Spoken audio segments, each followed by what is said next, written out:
Om Asatoma Sadgamaya Tamasoma Jyotirgamaya Mrityorma Amritam Gamaya. Om Shanti Shanti Shanti.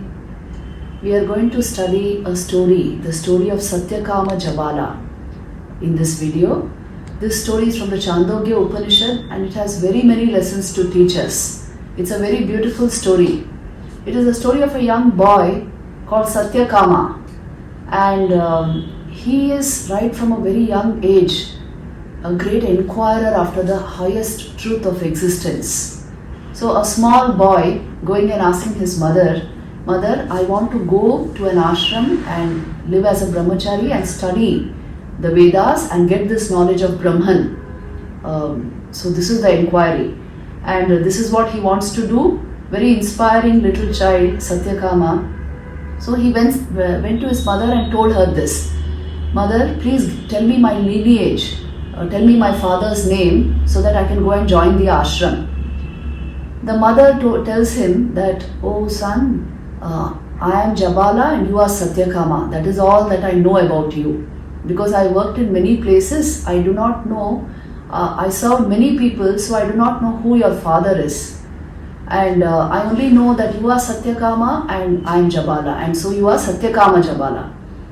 And with this information, this little boy goes to the ashram of the sage Gautama, Haridrumata Gautama, and requests for learning under him to be taken as his disciple.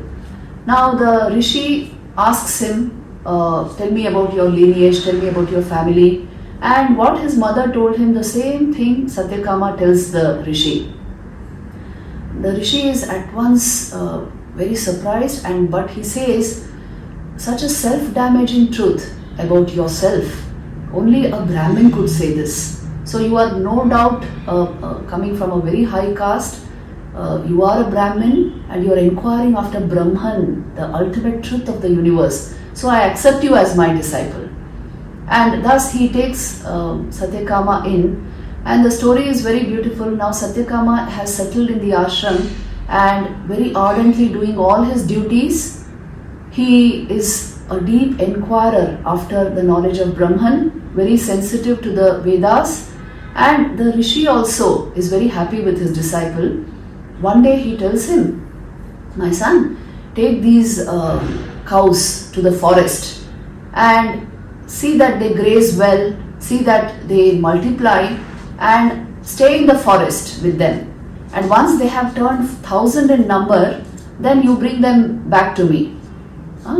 And these are the instructions of the Guru. Satyakama is now in the forest with 400 cows and deep in meditation on the nature of Brahman. This is actually called nature mysticism, which means nature itself teaches a whole lot of truths. And I just love this story because the setting is entirely in nature, and he's surrounded by forests and lakes, and there he sits and meditates day after day. Many years actually he spends in the forest, and it so happens that he learns the lessons of life and the highest reality of Brahman in nature. So there he lives until the cows multiply into 1,000. And in the course of these many years where he lives there, he imbibes the knowledge taught to him by nature, the knowledge of the highest reality, the nature of existence itself. Consciousness itself is revealed to him. So that comes to us again as in the story as lessons being taught to him by that which was around him. So the first animal which taught him the truth was a bull, who was the leader of his herd of cows. And the bull tells him, everything to him is taught by nature. So please observe this. The bull tells him that I will teach you about the first quarter of Brahman, and I am a manifestation of Vayu. And oh Satyakama, know this, that the 4 directions, north, south, east and west, verily are Brahman. Everything manifest is verily Brahman. Meditate on this." And he says this, and then Satyakama meditates on this truth of Brahman and grasps the first quarter of Brahman, as it were. See, what meditation teaches, nothing else can teach. The real feel of consciousness and awareness comes through meditation. So Satyakama meditates long, and then the bull himself leads him to the next teacher. The next teacher is fire, and the fire, a fire, most probably something like a bonfire was lit there, and the flames of the fire teach Satyakama further about Brahman. They teach him the second quarter of Brahman. The fire says, "O Satyakama, I am a manifestation of Agni, and listen to me, I tell you, the sun, moon, lightning, the stars, all these are verily Brahman. They are not different from Brahman. Meditate on this." So Satyakama further meditates on this second quarter of Brahman and comes to a deeper degree of enlightenment. And then the fire itself points out to a swan, and the swan teaches him the third quarter of Brahman. Now the swan is a manifestation of Aditya, the sun god. And the swan teaches Satyakama breath, eye, ear, mind and speech. All these are verily manifestation of Brahman, which means whatever your sense organs do, and your sense organs themselves are nothing but Brahman. Consciousness creates its own object. All this is verily Brahman, and this is how it helps you perceive the world. So then meditate on this. And then Satyakama meditates on this and understands deeper aspects of the reality of Brahman. And then the swan takes him to a diver bird, another you can say manifestation of prana, and that is the fourth quarter of Brahman, which is taught to him. All these, you see, Maha Bhutas around us, the earth, water, fire, air and ether, all these are verily Brahman.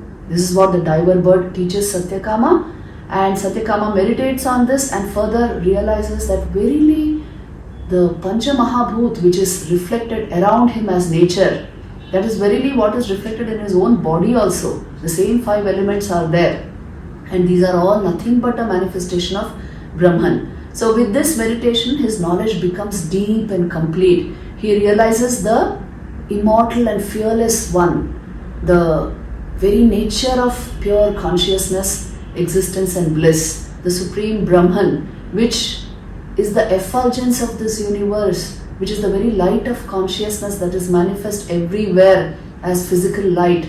He realizes the supreme being and he becomes one with it. And with these kinds of meditations, Satyakama realizes the ultimate, the very nature of Brahman. Now he brings all the cows back home. He comes to the ashram of his guru, the sage Gautama, Haridrumata Gautama, and there, as soon as the sage sees this boy, he realizes that he has deep knowledge now. His very face is aglow, shining with the knowledge of Brahman. Looking at the radiance, Gautama tells him, "Oh my son, the radiance on your face tells me that you are a knower of Brahman. And tell me what you have known." And then the way Satyakama explains it to him, shows it to him, the Rishi says, "Now you have known everything. You have known the highest. There is nothing more for you to learn. And now you will be a teacher in your own right." And it seems Satyakama, thus learning from nature, became the greatest knower of Brahman. In his times, he became a great teacher and he transmitted this knowledge. He gave this knowledge to hundreds of students around him, to the brahmacharis who came to him. This is the story of Satyakama Jabala. It teaches us very important lessons. First of all, lineage and family. You see, that is not the thing in the spiritual life. It is the sanskars and the karma that we hold. That finally leads us to the ultimate. So in the case of Satyakama, the story clearly points out that his sanskars and his nature, his karma was so great that he reached the knowledge of Brahman, although really his parentage was unknown. And secondly, the value of truth to the spiritual seeker. Satyakama tells the truth about his own life very clearly to his guru, without any hesitation, so frankly. So this pure-heartedness, this utter commitment to truth and the reality of things. See, only one who's committed to truth will know the truth, the ultimate truth of existence, because his mind will function on the basis of the truth he speaks.